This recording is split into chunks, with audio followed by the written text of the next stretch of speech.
Bienvenue, chers frères et sœurs.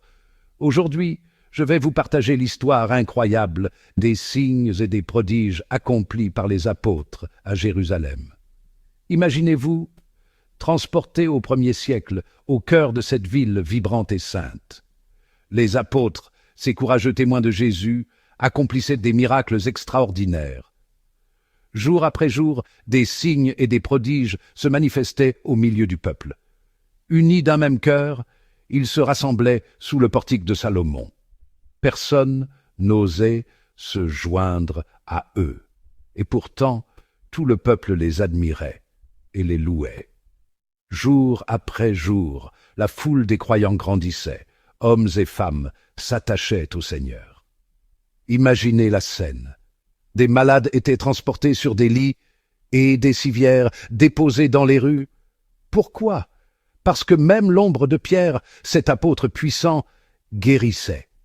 Oui, au passage de Pierre, son ombre guérissait les malades. Quelle foi profonde! Quelle puissance extraordinaire! La nouvelle de ces miracles se propageait comme une traînée de poudre. Des foules affluaient des villes voisines, amenant leurs malades et ceux qui étaient tourmentés par des esprits impurs. Et vous savez quoi? Tous étaient guéris. Tous ceux qui venaient avec espoir retrouvaient la santé et la paix. Ces événements témoignent de la puissance et de la miséricorde de Dieu manifestée à travers les apôtres.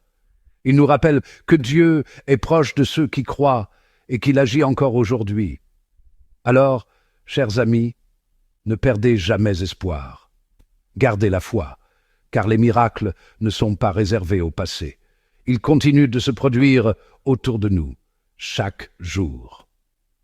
Merci d'avoir écouté ce récit de foi et de miracles.